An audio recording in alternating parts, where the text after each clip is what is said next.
traumatismo. Fíjense que este tema es muy importante porque en realidad explica cómo el cuerpo va a responder frente a una agresión. Un principio básico en medicina, o que siempre dicen, ¿no?, que nosotros los médicos curamos, pero esa es una mentira, digamos. No curamos, ayudamos a que el cuerpo se cure. Esa es la verdad. No curamos, ni siquiera una cirugía cura. Ayudamos a que el cuerpo se cure. Y bajo este principio tenemos que entender la enfermedad, pero también la respuesta del cuerpo a sanarse. El otro día mandaron lo de la historia. En México a un tipo lo fusilaron, 5 tiros, y vino el verdugo y le dio un último tiro del piso en la nuca. ¿Qué creen? Cuando todo el mundo se fue, él se levantó y se cambió. Estaba con múltiples heridas en el cuerpo, pero ninguna herida había afectado un órgano vital. Una persona lo cuidó en su casa durante meses y el tipo recuperó. Obviamente quedó con ciertas lesiones porque le destrozó la mandíbula, el paciente murió. Lo mismo pasa en la medicina y lo mismo va a pasar con cualquier enfermedad que ustedes van a ver con los pacientes. Cuando estamos en el hospital y vemos un paciente que llega en estado crítico, por ejemplo ayer me comentaba un médico que llegó un paciente con un abdomen obstructivo por un polvo, venía de Villamonte, se vino en flota, todo ese periodo con abdomen obstructivo. Llegó acá y en vez de irse al hospital, llegó a su casa a bañarse y en su casa ya llegó al hospital caminando. Pero obviamente en un estado de shock séptico, ya estaba hipotenso, diaporético, taquicárdico. Y obviamente nosotros ya hablamos de un pronóstico ahí. Cuando le llevaron a rayos X al paciente, el paciente a rayos X hizo paro cardíaco. Iniciaron reanimación y murió. ¿No? ¿Por qué murió? Porque llegó muy tarde para hacer el tratamiento que tenía que hacer el paciente. Obviamente nosotros tenemos fases donde podemos curar a los pacientes y justamente esta respuesta biológica al traumatismo, a la agresión, cuando hablamos de traumatismo siempre nosotros metemos que es una fractura de hueso. Un traumatismo es la lesión de cualquier tejido. Un trauma hepático, por ejemplo, un trauma cardíaco, un trauma pulmonar, un trauma como la agresión a una niña que ustedes han escuchado la niña que su amiga cuchilló de la lengua, tráquea, pulmón, todo el lado derecho, múltiples lesiones. Su cuerpo está luchando contra ese trauma, contra ese múltiple trauma que tuvo. ¿Para qué nos sirve esto? Nos sirve para saber que el cuerpo va a tener una reacción.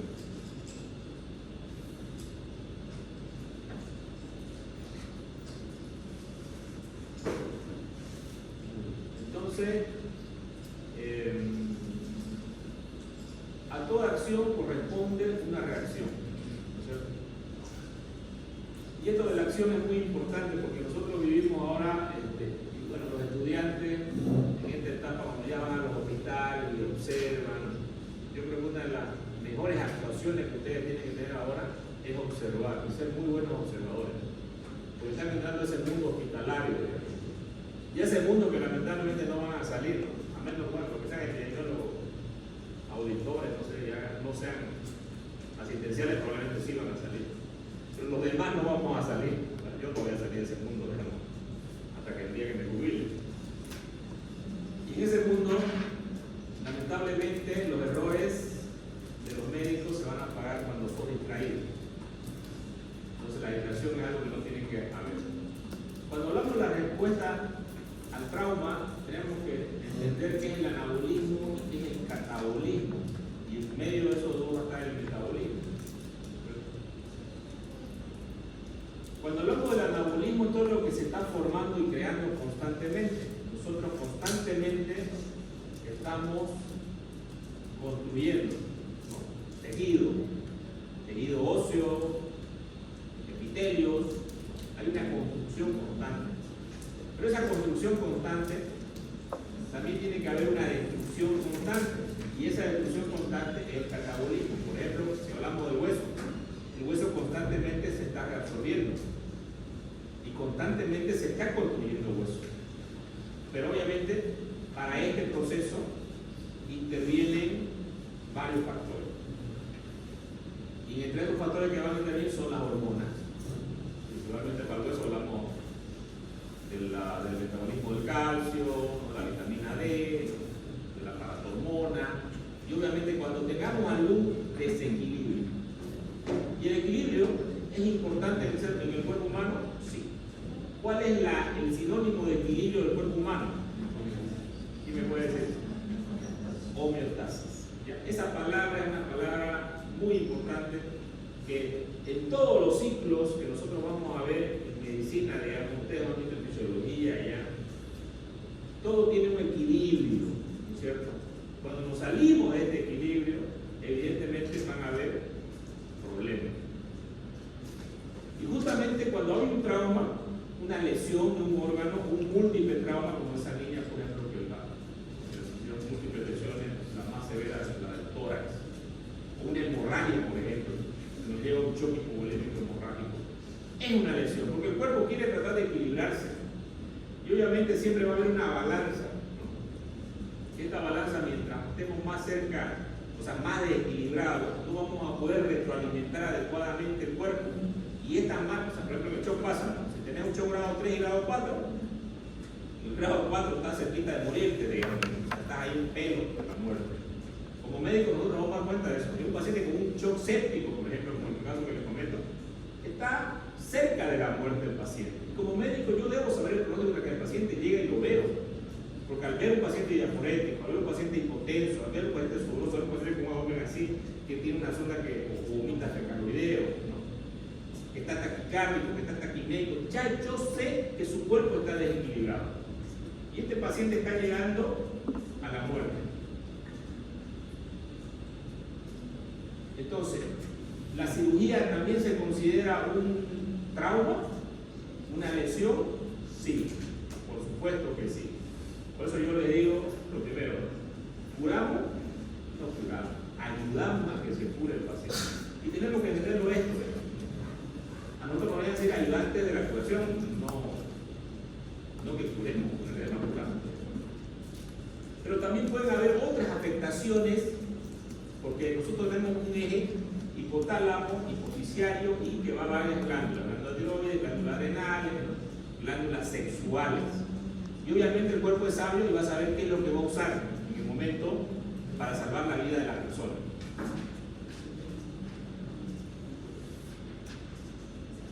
¿Cuáles son los factores que estimulan la respuesta biológica al traumatismo? Hemorragia. ¿Por qué una hemorragia, doctor?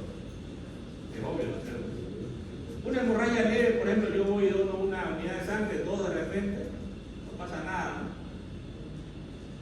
Pero si por ahí tengo un trauma y pierdo 1 litro, 2 litros, obviamente de acuerdo a la persona que sea, voy a tener un shock. Y este shock me va a llevar a una inadecuada perfusión de órganos.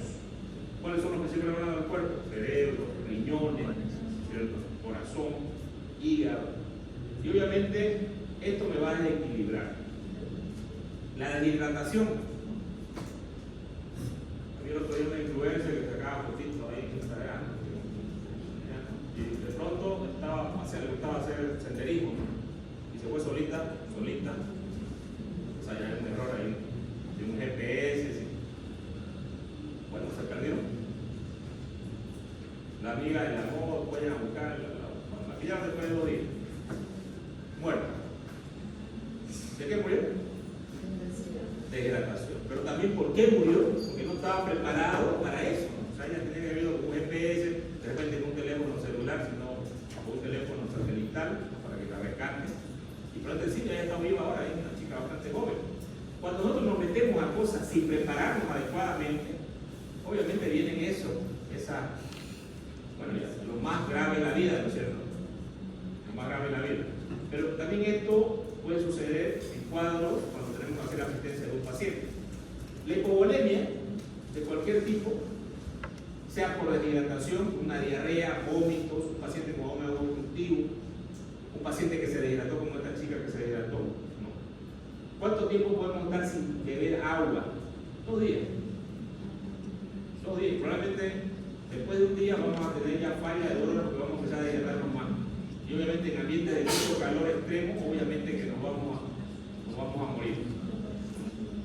Lo otro importante es la fiebre. La fiebre también te puede estabilizar, obvio.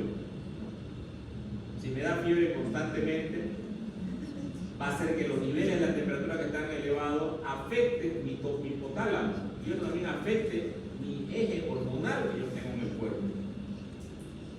El dolor,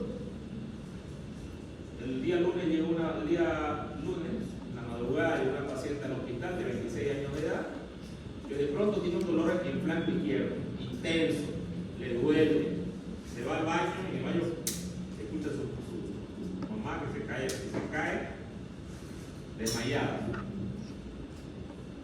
La entrada del hospital japonés. La vemos, todos los signos vitales estaban en cargo y tenía un dolor al lado izquierdo. A la presión no había dolor. ¿Qué era? ¿O qué es? ¿Por qué el dolor me puede llevar a que yo tenga un desmayo? Un dolor severo, ¿no es cierto? En la escala de dolor hablamos de un dolor que va de 1 a 10. Los dolores leves son aquellos dolores que van a estar por debajo de 5. Y los dolores que son moderados van a estar de 5 hasta 7 y de 7 para adelante vamos a tener dolor severo. ¿Quién aguanta un dolor severo? Nadie. ¿Ya? Por más machito que sea, nadie aguanta un dolor severo. Y este dolor severo me puede llevar a una respuesta vasovagal. Entonces, como médico, yo también ya sé por las probabilidades y la estadística que el dolor severo generalmente va a ser, bueno, esta paciente llegó y teníamos varias hipótesis diagnósticas. Primero, está con menstruación. Debe ser una endometriosis. Digo, sí, puede ser, pero el dolor severo no se da tan en la endometriosis. Pero el dolor severo se da en cálculos ureterales, por ejemplo. Le pedimos una ecografía, todo estaba bien supuestamente, le hicieron una ecografía transvaginal, pedimos una ginecología, y en la transvaginal, ven un cálculo de 2 milímetros ahí. Entonces, se llegó al diagnóstico. En el examen de orina había hematuria, pero ya estaba con una infección urinaria. Entonces, el dolor también me puede afectar. De hecho, hay personas que con dolor constante pueden hacer un infarto. El paciente tiene dolor, no tiene ganas de comer. El paciente tiene dolor, también se activa el eje hipotálamo fiduciario y puede sentar bastante acidez, inclusive puede ulcerarse. ¿Ya? Entonces, todo esto de acá que estamos hablando, cada uno de estos va a tener una respuesta. Por eso que es importante calmar el dolor, principalmente los dolores severos. Un dolor leve, la verdad que hay que aguantarse. El dolor severo sí hay que tratarlo. Cuando hablamos de las heridas, todo lo que estamos haciendo ahora, sutura, ¿no? Si ustedes hablan de un tendón, por ejemplo, es una herida de un tejido, una herida hepática, una herida del cerebro, una herida del pulmón, una herida de cualquier parte del cuerpo. También los cambios en el pH. ¿Cuándo se dan los cambios en el pH? Acidosis, alcalosis. Vamos a tener cuando nosotros tenemos un desequilibrio, ¿no es cierto? Obviamente un paciente que está hidratado va a tener acidosis, pues sí. Un paciente que está choqueado va a tener acidosis, pues claro. No. ¿Por qué va a tener acidosis? Porque está hipoperfundiendo el tejido. Y al hipoperfundir el tejido, lo principalmente de cualquier célula de nuestro cuerpo, ¿qué es? El oxígeno y la glucosa. Si yo no tengo, si mi cuerpo no tiene oxígeno, ¿qué va a empezar a aparecer? Un metabolismo anaerobio, ¿no? Y este metabolismo anaerobio va a dar formación de ciertos productos como el ácido láctico, el lactato, ¿no? Y obviamente esto me va a llevar a una acidosis. Mientras más grave esté mi disturbio, voy a tener más cambios en el pH que pueden ser para cualquier lado. Por ejemplo, un paciente que tiene un TEP, que de pronto no llegue sangre al pulmón, él no va a poder hacer la hematosis, que es el intercambio de oxígeno. Entonces el paciente va a empezar a hacer primero hipercambio. Va a aumentar sus niveles de CO2. ¿Por qué? Tratando de compensar, va a aumentar los niveles de CO2. Luego tenemos el trauma emocional. Sí, también. Hay personas que están viendo una novela y de pronto se murió el actor principal, digamos que era el más churro ahí, pop, ¿no? Se desmaya, le da una ACV, le da un infarto. De noticias, ¿no? A una señora que llegó de España, le habló a su marido, no sé qué le hizo renegar, le seguía todas las plantas, creo. La señora agarra de rabia, le sube la presión, se le rompe un aneurisma en la cabeza, cae al suelo, la llevan a una clínica, hemorragia en todo el tronco cerebral. Joven, no tenía antecedentes de hipertensión. Pero, ¿un trauma emocional me puede llevar a esto? Sí. Un chico en una terapia intensiva que una vez puede hacer una traqueotomía en una clínica, pero usted, este chico joven, ¿qué tiene? Hizo un ACV hemorrágico. Un ACV hemorrágico, tiene 13 años, digamos. Resulta que el chico le dijeron que no iba a ir a una fiesta, y él quería ir a la fiesta, entonces empezó se le subió la presión, se rompió acá y quedó en coma. Era un vegetal. Entonces, ¿el trauma también puede llevar a esto? Obvio, me puede llevar a esto. Por eso que también es importante tratar la parte emocional y nosotros no podemos, digamos, obviar la parte de la emoción. La desnutrición.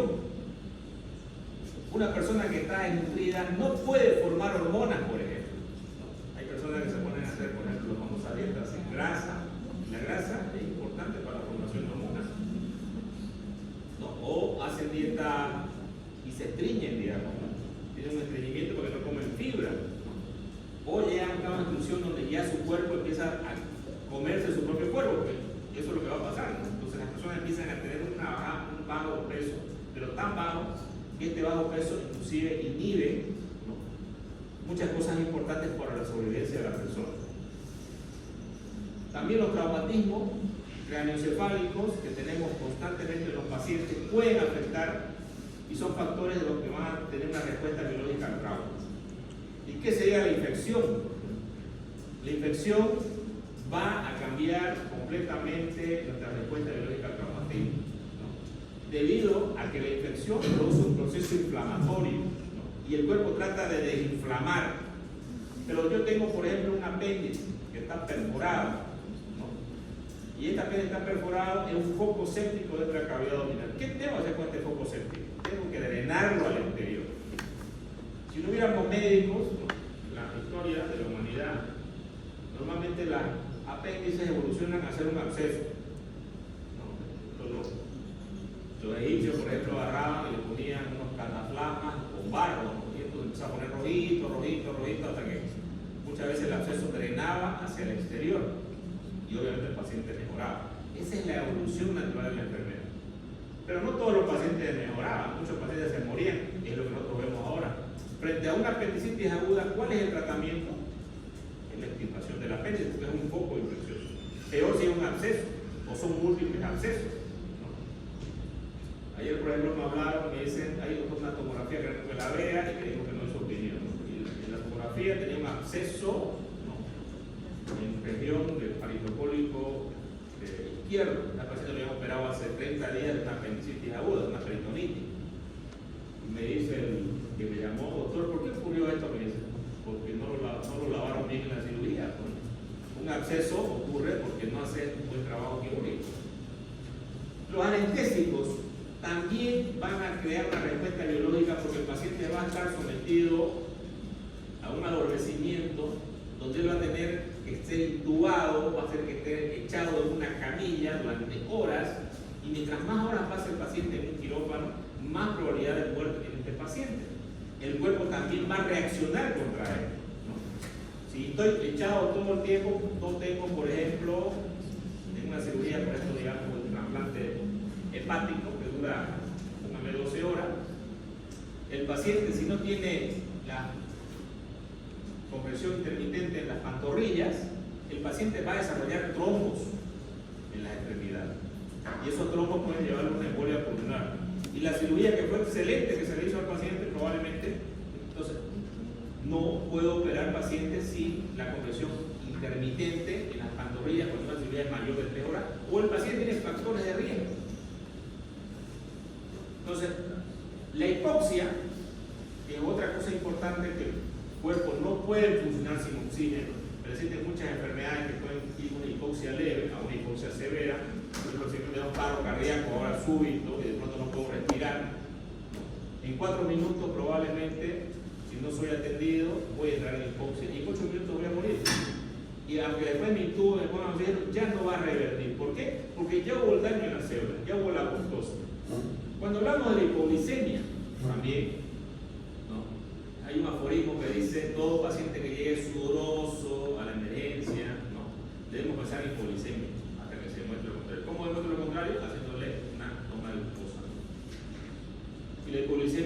también, de hecho, es peor que la hiperglicemia, porque la hiperglicemia puede llevar a que el paciente se desmaye y si nadie le pone una gota de azúcar, el paciente se muere, porque produce también daño a nivel cerebral. Cuando hablamos de la hipotermia, ¿qué es la hipotermia? Es la temperatura por debajo de los 36 grados, 35 grados, 34 grados y también puede ser letal, muy baja. Y hablamos también de los envenenamientos por metales pesados y otras cosas, ¿no? Y ahí me acuerdo igual otro caso de un influencer que le regalaron un heladito, una torta y ella agarró, comió la torta y después le vino vómito. Se fue a un hospital, le pusieron un suero, tranquila, no pasa nada, la mandaron a su casa después de horas, llega a su casa y en su casa muere en la noche. Después de hacer la autopsia resulta que estaba intoxicada por un metal pesado que le habían puesto en la torta. Pero la paciente fue al médico y el médico observó solamente 2 horas. El médico no puede observar 2 horas a un paciente, debe observar por lo menos 24 horas, ver evolución y analizar. Entonces tenemos múltiples accidentes, ¿no? Todo el tiempo, ustedes lo van a ver, ¿no? Bueno, que no sean pacientes ustedes, sean pacientes, pero a veces unos pacientes, tengo una alumna que se colgó el otro día y casi se quebró el cuello, pero se quebró el cuello, todo quedó chavo, digamos. Los accidentes, fracturas de pelvis, fracturas de huesos largos, traumas abdominales cerrados, traumas torácicos cerrados, son múltiples los accidentes que pueden ser. Bueno, ya hablamos de esto, que la infección también nos puede llevar a esto, y va a haber una respuesta hormonal. Esta respuesta hormonal es muy importante porque hay un eje que se va a activar, y todo va a empezar desde la parte superior, desde el tálamo, ¿no? Y este es muy importante porque va a estimular la circulación. Por ejemplo, tenemos los vasoreceptores de alta presión presentes en la aorta, en la carótida, en las arterias renales, el aparato yugular, los vasoreceptores de baja presión localizados en la aurícula, la reducción del volumen circulante, los cambios de presión de los anestésicos locales y las lesiones neuronales. También los estímulos menores actúan sobre el tema límbico y estimulan la liberación de ACTH. ¿Qué es la ACTH? Es la hormona que estimula las glándulas adrenales. Y principalmente estas glándulas adrenales tienen una médula y tienen una corteza. De estas glándulas adrenales se va a liberar el cortisol, que generalmente en procesos de inflamación o en procesos de estrés crónico también se va a estar liberado constantemente.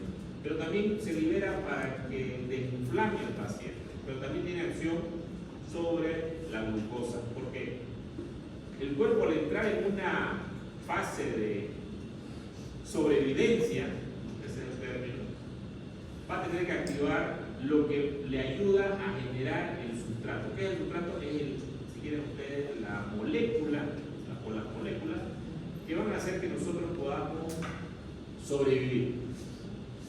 Entonces, una de las cosas que pasa, por ejemplo, con el cortisol es que va a inhibir a la insulina, pero va a aumentar el glucagón. Entonces vamos a tener niveles elevados de glicemia circulante, y eso nosotros lo vemos constantemente cuando hacemos un laboratorio al paciente que llega al hospital con una infección, por ejemplo.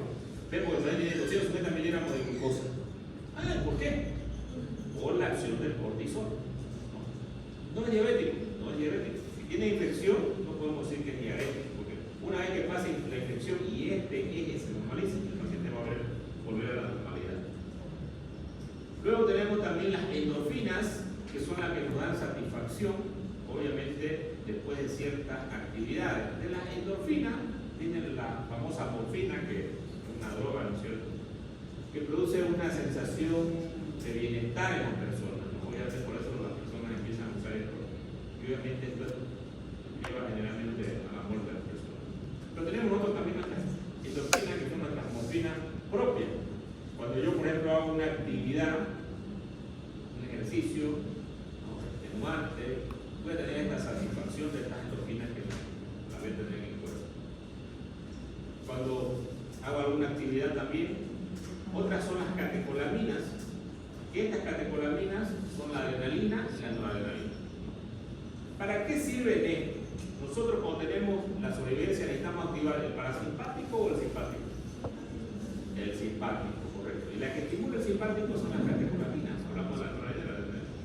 Luego tenemos también el eje aldosterona, que esto también va a ayudar a la parte renal y también a nivel de la presión arterial.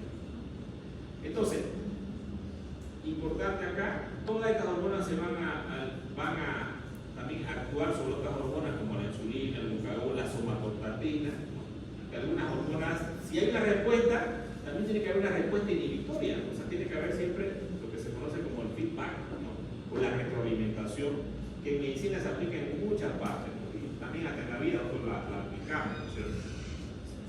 Por ejemplo, si yo no duermo, ¿qué va a hacer? La persona se va a cansar, se va a estresar, va a hacer mal las actividades, probablemente entre una cirugía y en la cirugía me duermo, o en la cirugía no tomo una decisión adecuada porque mi cerebro no está pensando lo que tiene que pensar, o de repente ya empiezo a tener problemas nerviosos, ¿no? Solamente por no dormir. Entonces es importante siempre este feedback. Aquí también, bueno, lo que ya hablamos, vamos a ver un poco acá un dibujo, ¿no? Solamente para tenerlo en cuenta, el cerebro, el hipotálamo, debajo del hipotálamo está la hipófisis, tenemos una hipófisis anterior, posterior, que ustedes saben muy bien, eso lo han visto en fisiología, lo han visto en histología, y tenemos hormonas que se secretan tanto en la parte anterior como en la posterior. En la parte anterior es la que secreta mayor cantidad de hormonas, principalmente aquí tenemos las glándulas suprarrenales, que estas son las que van a liberar estas hormonas, y obviamente también vamos a tener una inhibición, ¿no es cierto? Esta inhibición es importante. También este mismo eje va a estimular a la glándula tiroides, la glándula tiroides tiene una hormona que es la estimulante de la tiroides, y la estimulante de la tiroides va a tener otras hormonas, la T4 y la T3, que son importantes para el metabolismo, ¿no es cierto? Para tener un metabolismo adecuado, para que la célula funcione adecuadamente. También tenemos en el mismo eje hipotálamo hipofisiario, tenemos el eje hipotálamo hipofisiario gonadal, ¿no? Que puede ir a las gónadas sexuales femeninas o sexuales masculinas. Por ejemplo, este eje, por ejemplo, en una situación de sobrevivencia, ¿será importante la reproducción? No, ¿cierto? Voy a morir para aquí, ¿con qué importa la sobrevivencia en ese momento? O sea, el cuerpo no me interesa. Y muchas veces se va a inhibir este eje, ¿no? O sea, va a haber una inhibición. Y eso lo vemos en muchos pacientes que están en el hospital, por ejemplo, desnutridos, ¿cierto? Las mujeres dejan de menstruar, por ejemplo, ¿no? O una mujer que tiene una infección, por ejemplo, deja de menstruar porque en realidad su eje, no necesitamos que haya estimulación, que haya reproducción. Obviamente una vez se vuelve a compensar, la persona mejora. Esto también tiene que ver con el líbido se va a cubrir completamente. Esto puede pasar tanto en hombres como en mujeres, y también tenemos nuestra inhibición, que es importante tenerlo en la respuesta. La inhibición que va a haber muchas veces debido al trauma, por ejemplo, ¿no? O sea, al accidente, a la lesión que el paciente vaya a tener. Tenemos algunos para transformar la glucosa, ¿no? Tenemos nosotros el glucógeno, tenemos las grasas, y cuando nosotros damos glucosa se van a activar en el organismo, gracias a estas hormonas, la gluconeogénesis, que es muy importante, o la glucólisis. Pero algunos aminoácidos son muy importantes para esta gluconeogénesis, por ejemplo la alanina, aunque también participa la arginina, el ácido aspartico, las paragininas, citina, ácido glutámico, glicina, histidina, hidroxiprolina, metionina, prolina, serina, tionina, betina. La deficiencia grave de estos aminoácidos va a causar trastornos para transformar el sustrato energético que es la glucosa. Y esto puede dar debido a estados de destrucción bastante severos. La temperatura va a producir algún cambio en el paciente, pues sí. Sobre la secreción de ACTH, la hormona de crecimiento, que es una hormona bastante importante que se secreta durante la noche, que es una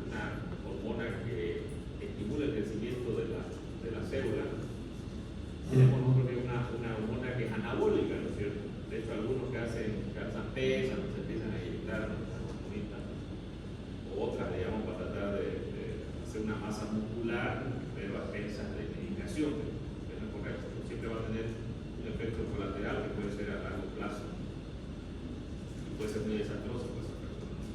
Luego tenemos la aldosterona, la tiroxina, que también se va a secretar a nivel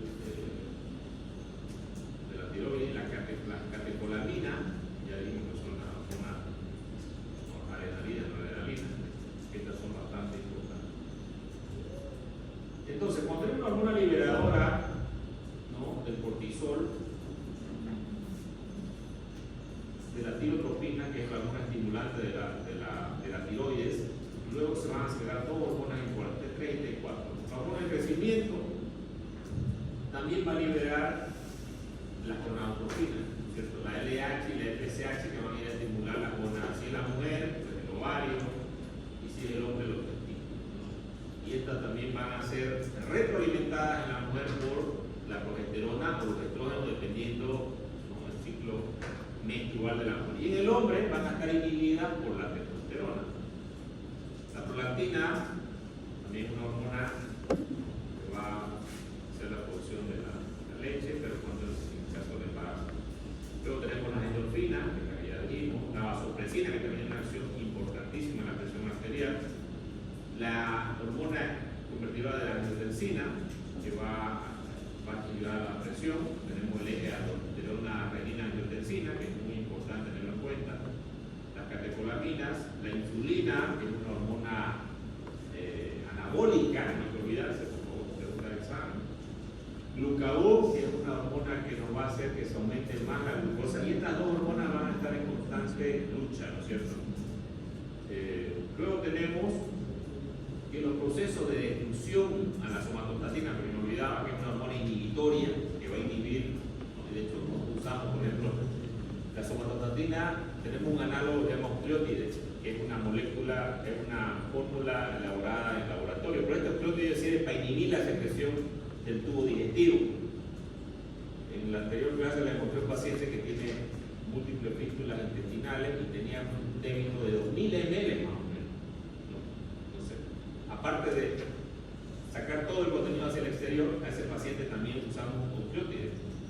El ocleótides, según múltiples análisis, es un tratamiento para las fístulas intestinales, pero también para otras enfermedades como la hemorragia, por ejemplo. Entonces, en este paciente usamos, y el paciente bajó su débito de 2000 a 1000 y luego a 500. En el hospital hemos tenido muy buenos resultados y se sigue utilizando como un tratamiento de primera línea para la disminución del débito de la fístula. ¿Para qué me importa la disminución del débito de la fístula? Para que una fístula muchas veces puede cerrar, ¿no?, como ocleótides. Lamentablemente es un medicamento que está acá y ahora ha subido más con el tema, pero lo usamos. Luego tenemos la histamina, ¿no?, el óxido nítrico, que va a actuar a nivel de los vasos, tratando de mejorar la perfusión de los tejidos. Las endotelinas, ¿no?, que también tienen una acción en los vasos sanguíneos, la serotonina, y luego vienen estas citocinas, que son los productos de destrucción cuando hay una agresión hacia el cuerpo. O sea, el proceso inflamatorio o el trauma, que es una lesión, van a producir muerte celular o apoptosis, ¿no? Y esta apoptosis, ¿no?, o esta infección que a veces es dada por bacterias gram negativas o gram positivas, principalmente si es tubo digestivo gram negativo, van a ser la liberación de una serie, una cascada, o un proceso inflamatorio que se llama, donde van a intervenir otras sustancias que también tienen algunas propiedades antiinflamatorias para tratar de revertir el proceso inflamatorio que se ha dado por la enfermedad. Tenemos las cilinas, tenemos el factor de activación plaquetaria, tenemos el péptido natriurético auricular, que se activa a nivel en la aurícula derecha.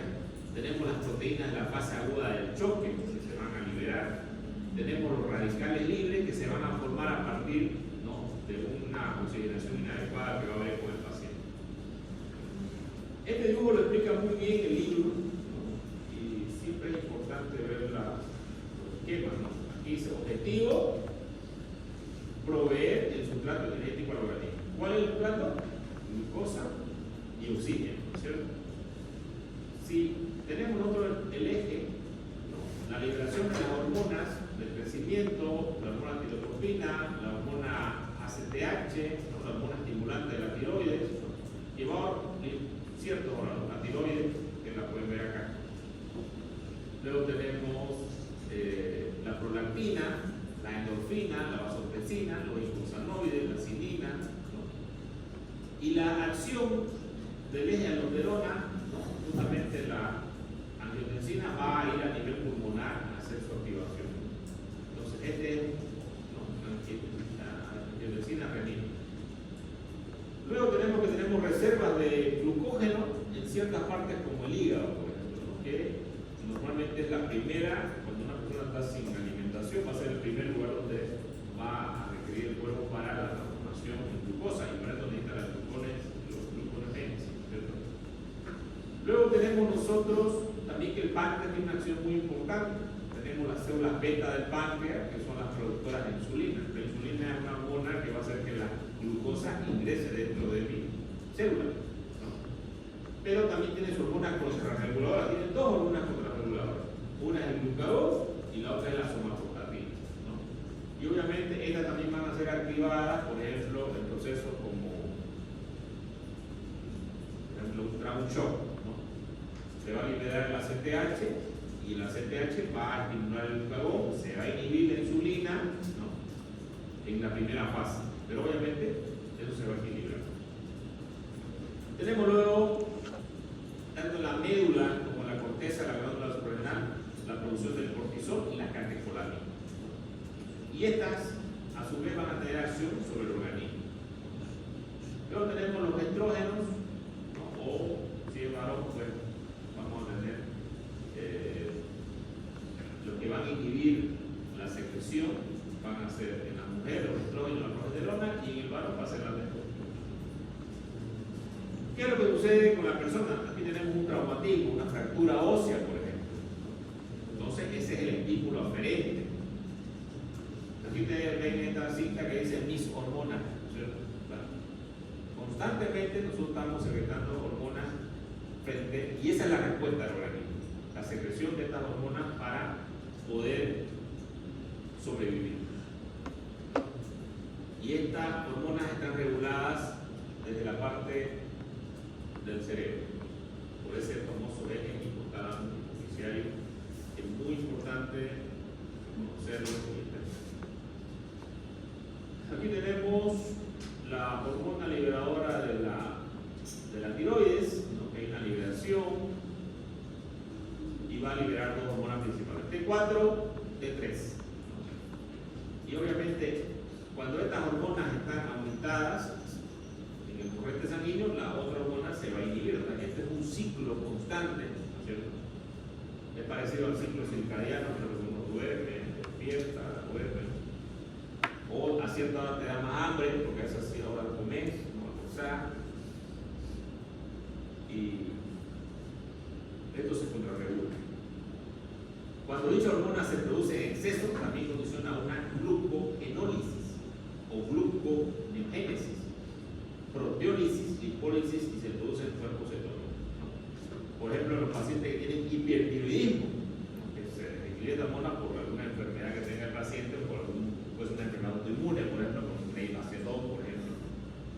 La persona empieza a bajar de peso, ¿no? Empieza a estar muy, porque al tener exceso de esta hormona va a tener taquicardia, ¿no? Va a enflaquecer, ¿no? Va a estar inclusive con una asterisis todo el tiempo, inclusive puede llegar a hacer eso porque esta hormona va a aumentar el metabolismo, va a hacer que el cuerpo sea hipermetabólico, ¿no? Algunas industrias o algunas personas usan estas hormonas sin decirle a las personas lo que hacen dieta para que una baja de peso, tómate esta píldora, porque todo el mundo busca una píldora mágica, ¿no es cierto? Y le ponen hormona tiroidea y muchas veces producen hipertiroidismo para que baje peso, pero obviamente a veces el otro se queda con el hipertiroidismo y realmente va a ser dañino. Cuando hay una exagerada transformación de esto, especialmente la lipólisis, van a ver los cuerpos cetónicos en la orina, que es un parámetro para saber. Luego tenemos la hormona de crecimiento, que también es una hormona anabólica, que va a estar inhibida por la somatostatina, ¿no? Que es una hormona que se va a liberar la somatostatina en el tubo digestivo, también páncreas, en varios lugares donde se produce esta hormona. Y esta hormona del crecimiento, de manera directa o indirecta, estimula la producción de la somatomedina. Estas estimulan la ADH, alfa, la tiroxina, hormona antidiurética, la ADH, que son las hormonas de la ADH o la vasopresina, que estas hormonas generalmente van a tener una acción antidiurética. Por ejemplo, las personas que ingieren alcohol, cuando ya están en cierto grado, esta hormona es inhibida. Cuando está inhibida, como es antidiurética, la persona empieza a tener una diuresis exagerada. Se da mucho en pacientes que toman alcohol y bueno, empiezan a aumentar demasiado y se deshidratan. Pero si es inhibida en algunas situaciones, en medicina, por ejemplo, hay un síndrome, se llama síndrome de Sheehan. Este síndrome de Sheehan ocurre en las embarazadas que han perdido mucha sangre, de pronto hay hipoperfusión en el cuerpo por la anemia y la hipófisis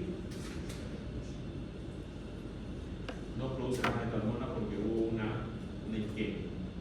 Y obviamente esta hormona se bloquea y la persona tiene una diuresis aumentada y puede llegar a tener hiponatremia, disturbios hidroelectrolíticos.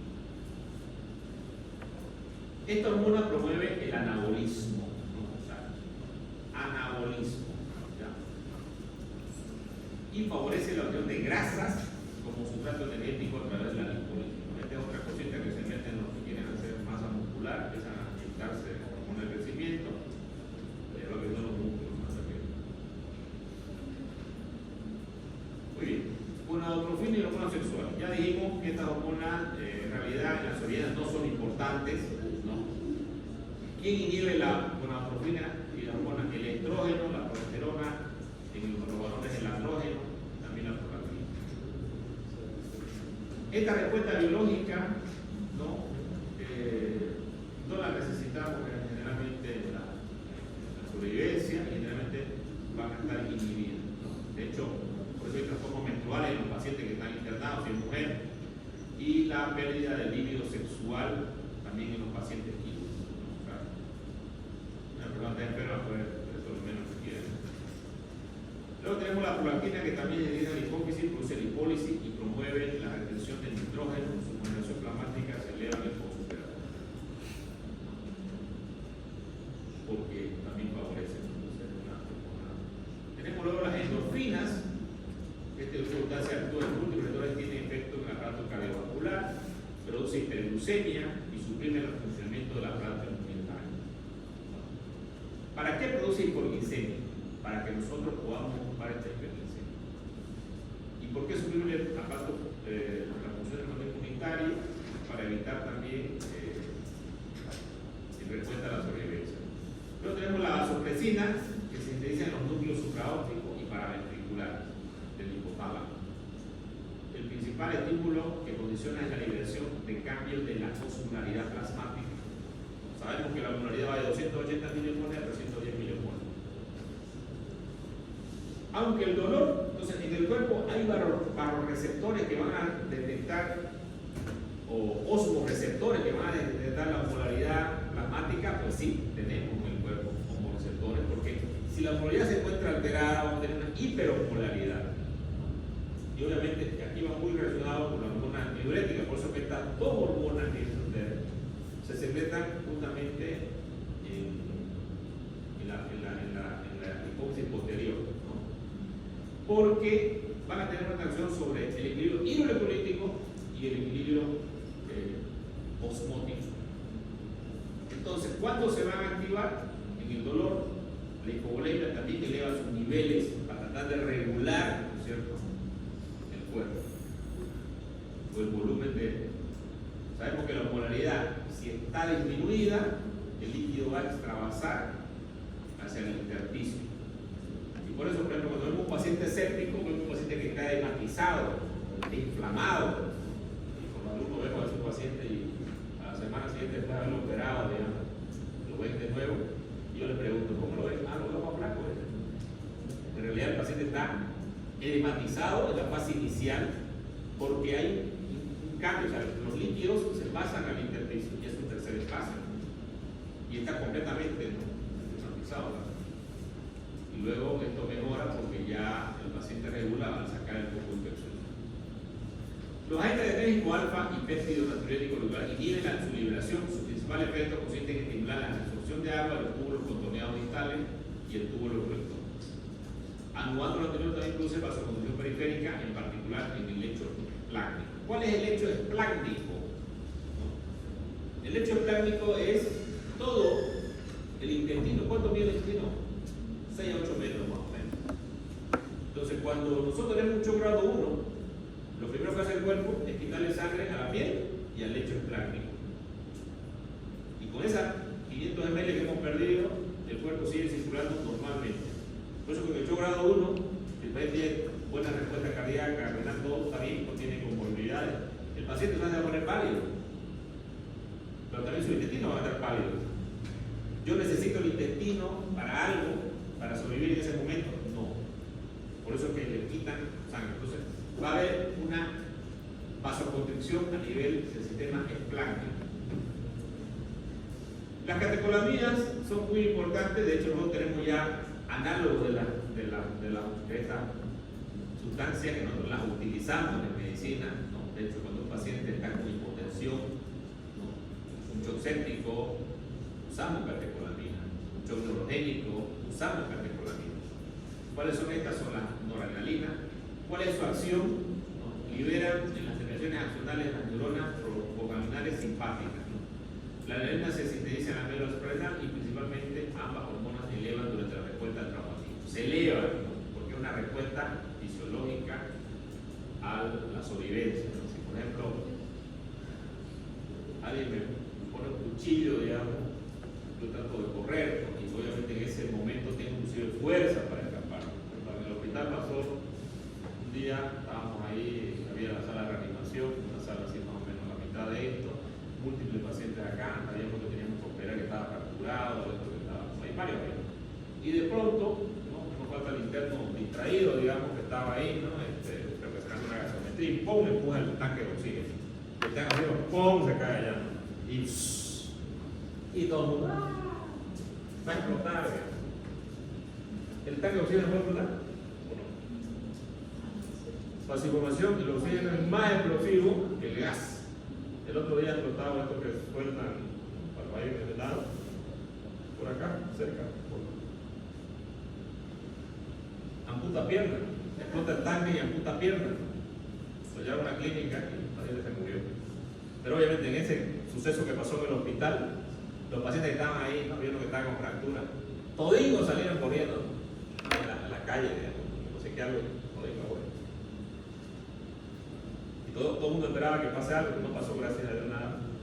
Yo me acuerdo que me fui a buscarlo al técnico mío, el técnico, lo cerró, digamos.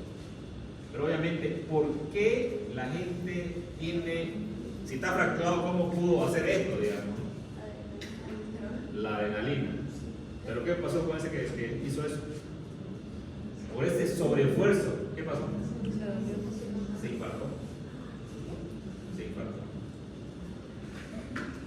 ¿Y murió por el infarto? No murió por la pierna, murió por el infarto. Murió porque hizo un sobreesfuerzo en ese momento. ¿Pero qué le dio esa fuerza para que haga? La adrenalina. Pero por eso, que la adrenalina en realidad nos ayuda a mantenerlo, nos va a ayudar a sobrevivir, va a depender de cómo esté nuestro organismo. Él, al hacer ese sobreesfuerzo, se levantó, caminó para escapar, pero después se infartó. Murió por el infarto. Muy bien, sigamos la aldosterona. En la capa glomerular de la médula suprarrenal se sintetiza la aldosterona, que es un mineralocorticoide, cuya liberación es estimulada por la hormona liberadora de la adrenocorticotropina, la angiotensina 2 en hiperpotasemia. Su principal mecanismo de acción se relaciona con la capacidad de estimular la absorción de sodio y cloro a nivel del túbulo proximal, así como la absorción de sodio y expresión de potasio en el túbulo contorneado distal y en el túbulo colector. Luego de un traumatismo, su liberación se estimula principalmente por la liberación de la hormona adrenocorticotropina.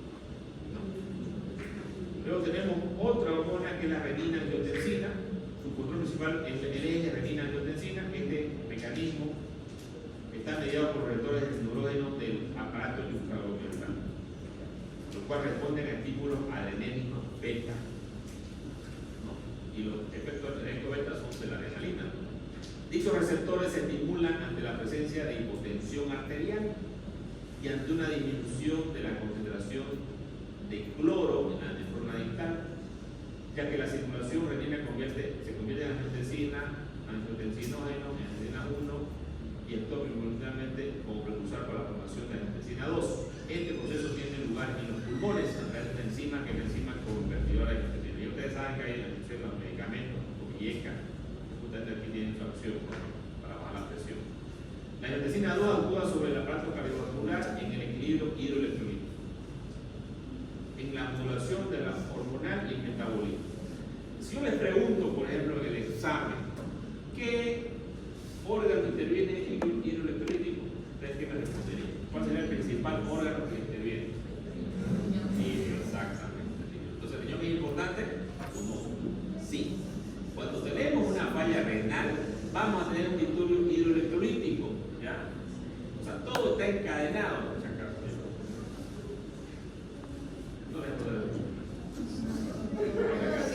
De repente produce vasoconstricción aumentada en la frecuencia cardíaca y la contractilidad del miocardio. Incrementa la permeabilidad vascular y estimula la secreción de aldosterona y vasopresina. Bueno, al mismo tiempo estimula la gluconeogénesis y la glucogenólisis. Estos dos fenómenos son importantes para la formación de glucosa. La gluconeogénesis es la formación de nueva glucosa y la glucogenólisis es la destrucción de glucógeno para formar la glucosa. Cuando hablamos de gluconeogénesis, muchas veces también interviene aquí la lipólisis. Después de un traumatismo, la presión cardíaca de este eje se pierde y se observa una elevación de los niveles circulantes de renina. Aquí un ejemplo nomás, como actúa la insulina, con la primero la angiotensina 1 y la que tiene acción va a ser la angiotensina 2. ¿Y dónde va a actuar? Va a actuar a nivel del vaso sanguíneo, aumentando la presión arterial. La insulina, una hormona muy importante, ¿no? Una hormona anabólica, porque forma, de hecho por eso es que las personas cuando tienen aumento de insulina empiezan a tener depósitos de grasa, porque la insulina lo que hace es eso, ¿no? Frente a la cantidad exagerada de glucosa que no puede entrar a la célula, entonces esto se va a transformar en grasa, en glucógeno en el hígado, pero cuando se llenan los depósitos del hígado, tiene que transformarse en grasa, y esa grasa se puede estar tanto periférico como dentro de la cavidad abdominal, que es la grasa visceral que se llama, que es la grasa más dañina, porque también al final va a llevar al paciente primero a un síndrome metabólico y luego va a llevar a la diabetes tipo 2, y esto con todo lo que acarrea, ¿no es cierto? Hormona anabólica, no se olvide. ¿Quién regula a esta hormona? ¿O quién la estimula? Generalmente por las catecolamidas se disminuye, ¿no es cierto? Si hay una elevación de la adrenalina se va a disminuir. Y en una segunda fase, en la cual se encuentra una secreción normal o incluso elevada de insulina. Aquí tenemos la regulación, que va a estar dada por los niveles de glicemia en la sangre. Cuando uno ingiere alimentos con glucosa, automáticamente se va a producir un excesivo insulina. La regula el glucagón, regula la somatostatina, con la que la inhibe, la adrenalina también la inhibe, ¿cierto? El cortisol la estimula y también va a estimular la formación de glucosa.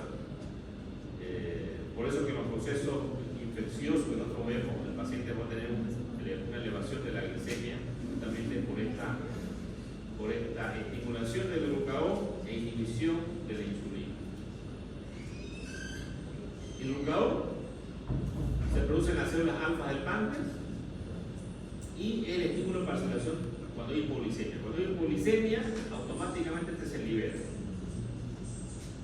para la formación de la glucogenólisis y la gluconeogénesis. También lo estimulan la cetogénesis y la lipólisis. La somatostatina es otra hormona que se secreta también en el páncreas y en otras partes del intestino. En las células dentro del páncreas, las neuronas de muchas otras células, dentro de las neuronas del intestino delgado, los 6 a 8 metros de intestino delgado que tenemos el famoso sistema de células neuroendocrinas ahí, que son importantísimas también ahí se ve la somatostatina. Su principal acción consiste en inhibir la liberación de otras hormonas como las gastrointestinales, la TSH, la retina, la insulina y el glucagón. Entonces, si yo le pregunto, por ejemplo, si yo le coloco a un paciente somatostatina endovenoso, ¿la glicemia se sube o la glicemia se baja? ¿Sube o baja? ¿Por qué baja? Hay inhibición de las otras hormonas.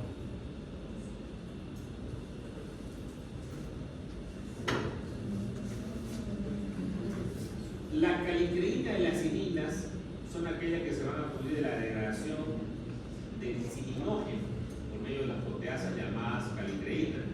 La vecina se libera de la presencia de hipoxia. ¿Por qué? ¿Cuándo tenemos hipoxia? ¿En un shock tengo hipoxia? Sí. ¿En un trauma tengo hipoxia y isquemia? Sí. ¿En una infección tengo hipoxia y isquemia? En el estado de shock séptico sí lo voy a tener. En los primeros estados no. En los estados de shock séptico sí. Y eso va a depender del tiempo y va a depender. Entonces, ¿qué va a producir esta calicreína-cininas? Potente vasodilatador. Incrementa la permeabilidad vascular. ¿Qué va a pasar con el cuerpo si hay una vasodilatación? Va a extravasar el líquido. Si aumenta la permeabilidad, va a extravasar el líquido. Entonces, esto me va a producir edema generalizado en el paciente. También va a inducir a dolor.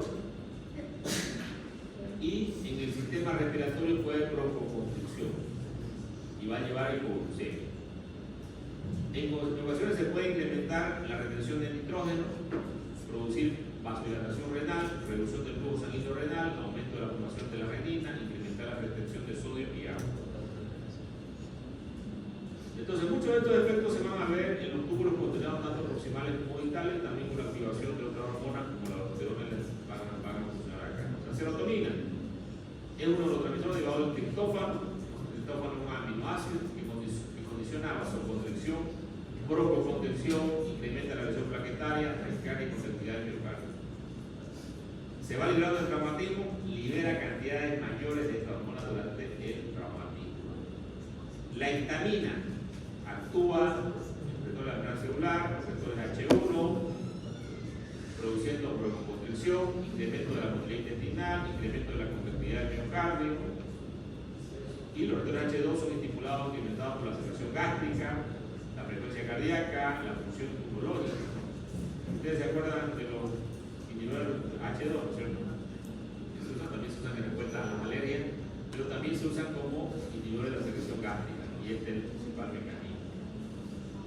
La estimulación de ambos receptores condiciona a la vasodilatación y aumento de la permeabilidad capilar, y esto me lleva al edema generalizado del paciente. También se va a liberar el óxido nítrico, que es a partir de la L-arginina en células endoteliales. Neutrófilos, macrófagos, neuronas, células renales, células de Kupffer, células a nivel que están a nivel hepático. Sus principales acciones son provocar vasodilatación mediante factores endoteliales relajantes, el cual estimula la liberación de óxido nítrico. Luego tenemos las endotelinas, que son una familia de péptidos de 21 aminoácidos que van a producir también vasoconstricción. Existe evidencia de que hay un mecanismo de regulación en el que participan las endotelinas como el óxido nítrico. Su liberación se presenta ante un traumatismo y también por la estimulación de interleucina 1, factor de necrosis tumoral, endotoxina. ¿Por qué se liberan estas interleuquinas? Se elevan el proceso inflamatorio, traumatismo, infecciones por virus, bacterias, o todo lo que ustedes quieran. El COVID, por ejemplo, se elevan todos estos factores. Luego tenemos el péptido natriurético auricular. Es un potente inhibidor de la liberación de aldosterona, ¿no? Y este va a estar a nivel de la aurícula. Se sintetiza en el sistema nervioso central y en las aurículas. Y su liberación es mediada principalmente por cambios en la distensión cardíaca, ¿no? Y obviamente cuando hay poco volumen de sangre, obviamente esto no se va a liberar. Entonces cuando hay dilatación de la aurícula y esto por ya una sobrecarga de líquido se va a liberar, entonces nos va a contrarregular. Las proteínas en la fase aguda del choque, ¿no? Comprenden unas proteínas intracelulares que se liberan después de una serie de estímulos como la hipoxia, traumatismo y hemorragia. Teóricamente participan como mecanismos protectores de las pédulas. Durante dicha agresión favorecen la estabilidad de la membrana celular y el transporte de transmembrana. Su paralelidad perdida durante estas situaciones y están por aclarar. Luego tenemos los radicales libres, que son aquellos que se van a formar a partir de las moléculas de oxígeno que poseen un electrón impar. Y su definida proviene de dos fuentes: enzimas oxidasas actinas o de los neutrófilos y células de Kupffer. Las células de Kupffer, que son los macrófagos del hígado, poseen un sistema oxidativo localizado en la membrana celular. De manera normal se encuentra inactivo, pero se puede desencadenar por diferentes mecanismos, como la presencia de bacterias, toxinas y quemaduras, justamente porque tenemos una célula inmunitaria. Luego tenemos acá los eicosanoides, que se van a estimular en la inflamación. Se produce el ácido araquidónico, muchos de los antiinflamatorios que tenemos a través de la ciclooxigenasa 2 se producen las prostaglandinas, prostaciclinas, los tromoxanos, y a través de la lipoxigenasa se producen los leucotrienos. Por ejemplo, la inhibición de prostaglandinas, hay inhibidores de prostaglandinas que usan para inhibir la secreción gástrica, pero también hay inhibidores de prostaglandinas que producen aborto, digamos, que actúan a nivel del útero. Entonces, entre las acciones de la agregación plaquetaria van a incrementar la adhesividad y la activación de los polimorfos nucleares. ¿Qué son los polimorfos nucleares? Es un sistema retículo endotelial que va a luchar contra la infección. El factor de recirculación plaquetaria es un fosfolipio que potente activación vasoactiva, protrombótica y proinflamatoria, induce la formación de radicales libre de oxígeno y liberación de enzimas proteolíticas, principalmente la leucina, factor de tumoral y los leucocitos.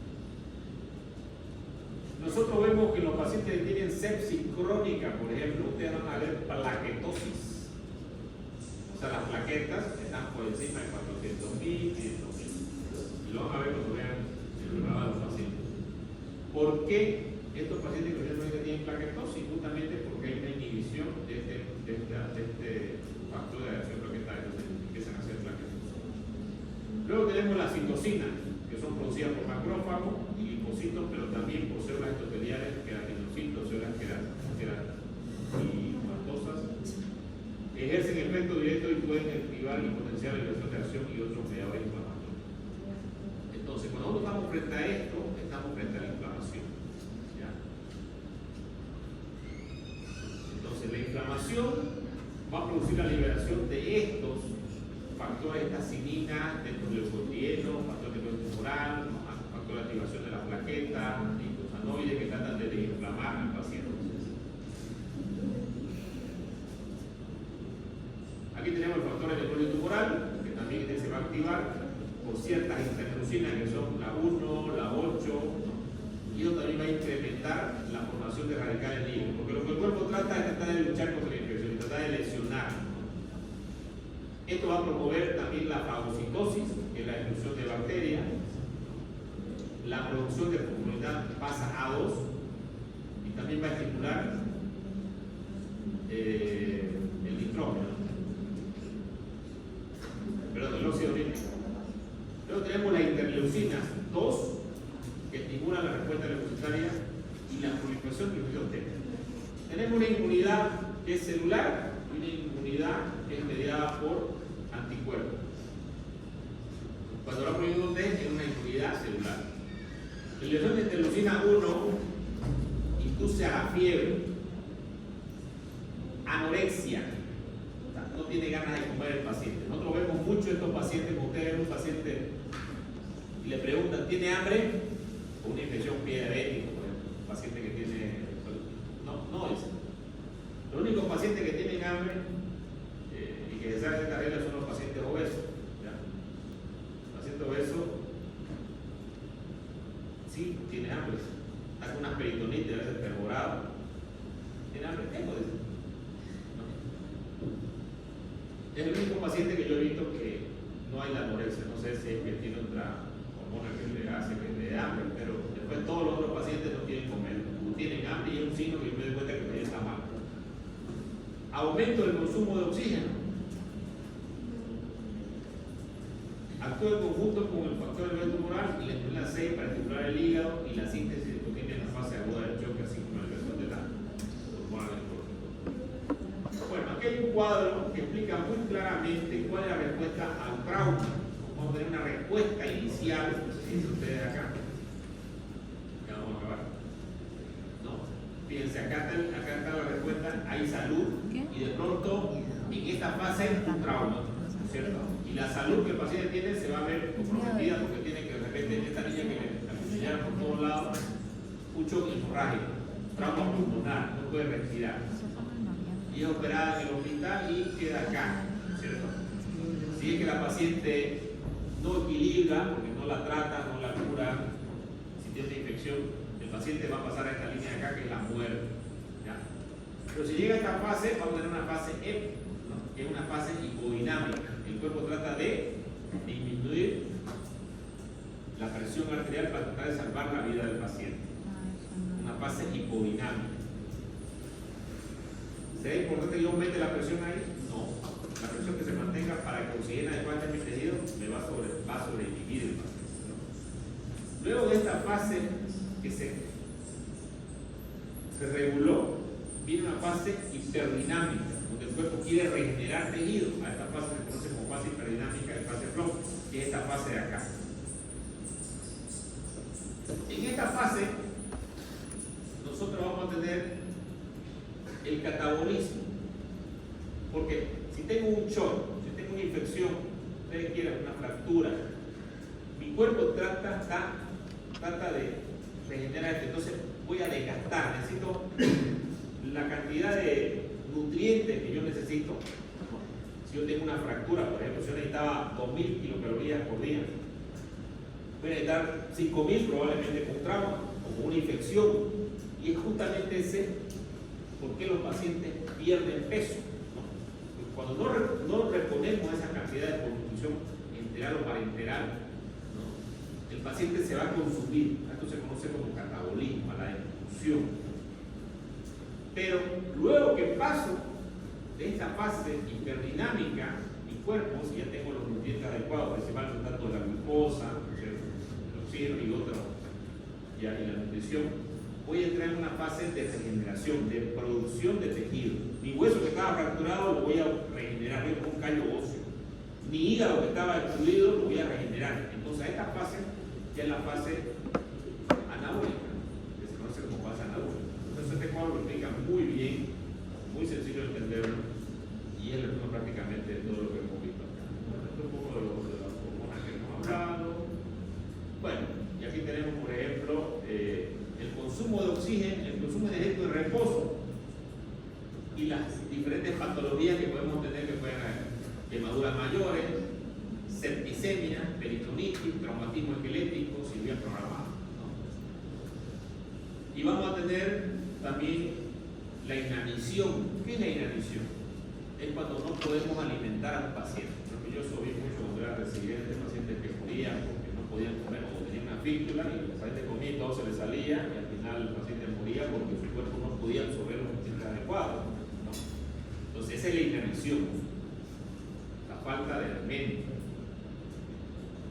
Y vamos a ver que esto va a ser en 10 días, 20 días, 30 días, 40 días y 50 días. En las quemaduras, cuando una lesión, una quemadura de tejido, depende de la cantidad de superficie quemada que me va a indicar la mortalidad del paciente y también la profundidad. Todo paciente que tenga más de 80, por ejemplo, es un paciente que va a morir. Lamentablemente va a morir aquí, donde se vaya a Texas, donde se vaya, va a morir porque tiene mucha extensión de quemadura.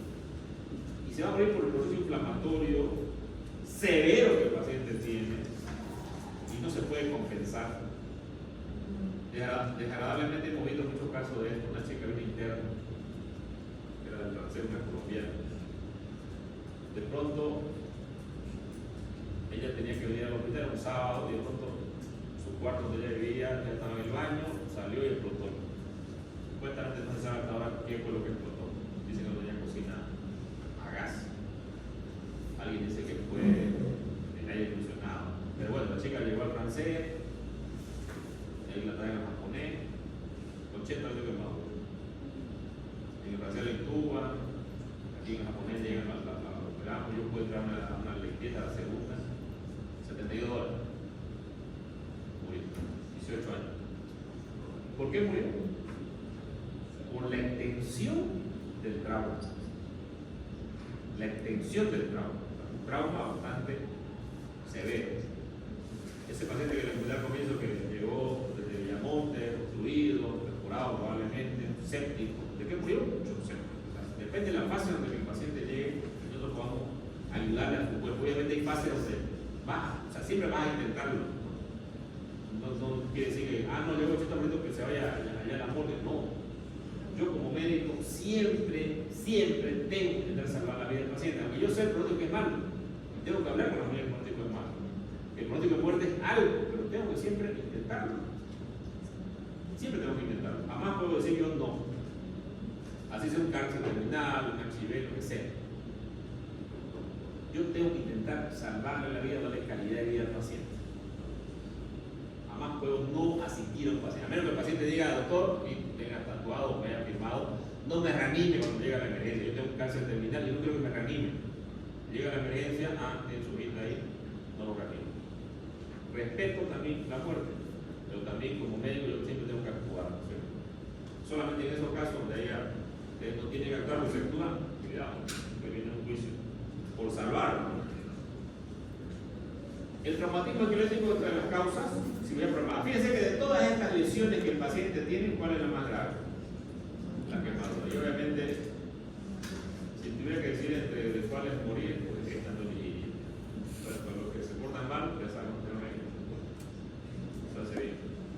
Acá hay una explicación de lo que sucede con la glucosa, ¿no es cierto? Que tenemos dentro del hígado ciertas cantidades de glucógeno, que son las que se almacenan, 200 o 250 miligramos, y estas se van a transformar para formarse glucosa.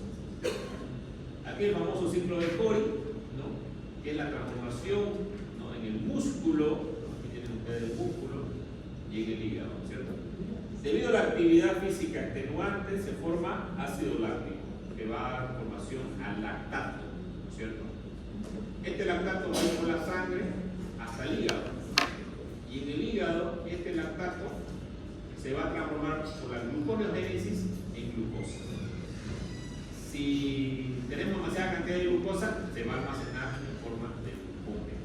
Entonces, aquí nosotros tenemos la activación y la formación del lactato que se va a reciclar, se transforma en piruvato, y luego por síntesis de glucosa mediante la gluconeogénesis. Y el otro es el ciclo que va a formar debido a circulación por el glucagón, el cortisol y la adrenalina, cuando se inhibe, y va a formar lugar en el músculo estriado en el peritocito.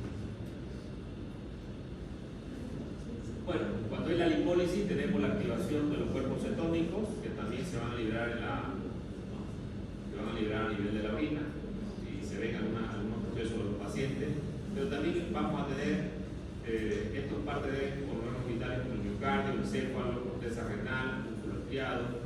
Se adapta y puede utilizar cuerpos cetónicos como fuente de energía. Sin embargo, la tasa de tolerancia para tener una relación inversamente proporcional con la gravedad de la lesión, el traumatismo grave, septicemia, estado de choque grave, la presión del cuerpo cetónico parece estar atenuada, mientras que en las lesiones e infecciones menores se puede observar observaciones leves del cuerpo cetónico. ¿Por qué se eleva los cuerpos cetónicos en estas enfermedades? Porque el cuerpo empieza a adaptarse y tratar de, como necesita mayor cantidad de calorías, y ya las reservas se acabaron porque tuvo un trauma severo, entonces empiezo a agarrar y empieza a aparecer la lipólisis. En estos efectos se ven principalmente en pacientes que tienen infecciones, se ve más la lipólisis que aquellos pacientes que tienen traumatismos normalmente.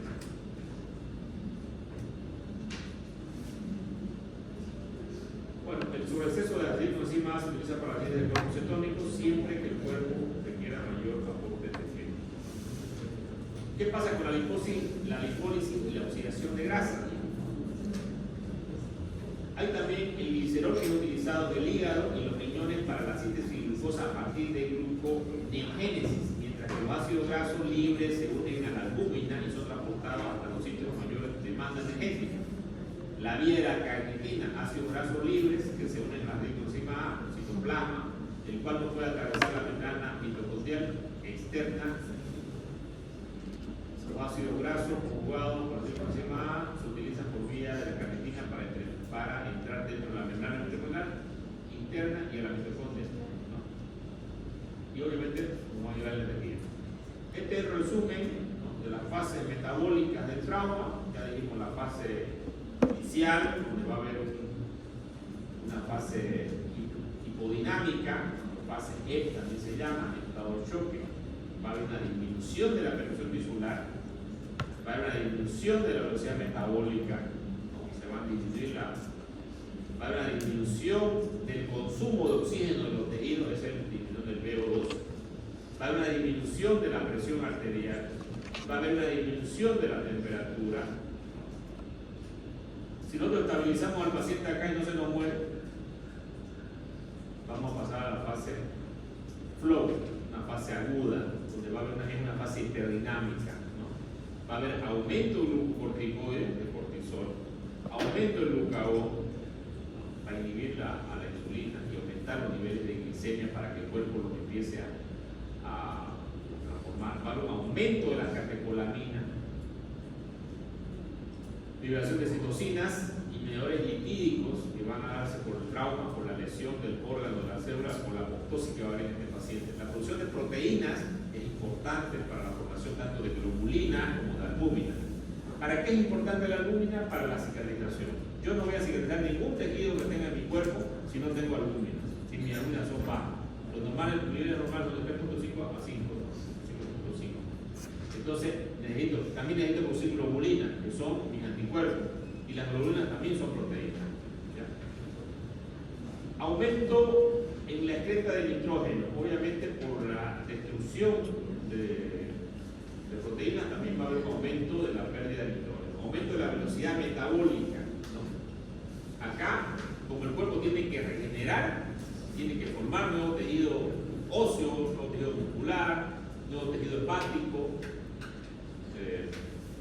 epitelios, va a aumentar la velocidad metabólica que está intervenida por las hormonas de 3 y 4. Aumenta el consumo de oxígeno por los tejidos y va a haber una alteración del empleo de los nutrientes. Y luego tenemos la fase de adaptación, o también la fase anabólica, donde ya empezamos a construir, ¿no es cierto? Aquí la respuesta hormonal va a haber, ¿no?, fase decreciente, disminuye las respuestas hipermetabólicas, se asocia a recuperación del paciente, restauración de la protección de las proteínas corporales, curación de las heridas en relación a la flor de las nutriciones. En esta fase estamos construyendo lo que se destruyó en esta fase, ¿no es cierto?, por el trauma. Y esto voy a explicar cada vez en una semana. Por último, es posible afirmar que la respuesta metabólica al traumatismo se caracteriza por catabolismo, hiperglicemia, gluconeógenesis, proteólisis, que reprende el músculo, balance inclinado negativo, aumento de la producción de calor corporal, pérdida de masa corporal, retención de agua, retención de sodio, retención de cloro, infección de potasio. El paciente con conmoción renal circulatoria y pulmonar conservada, el trastorno ácido-base más observado es la acidosis metabólica. El paciente con anterior a la función renal circulante o pulmonar es más frecuente la acidosis metabólica. ¿Cuál es la alteración más frecuente que debe haber un paciente con trauma, con sepsis? Acidosis metabólica. Ya no se olviden. Frente a una acidosis metabólica, ustedes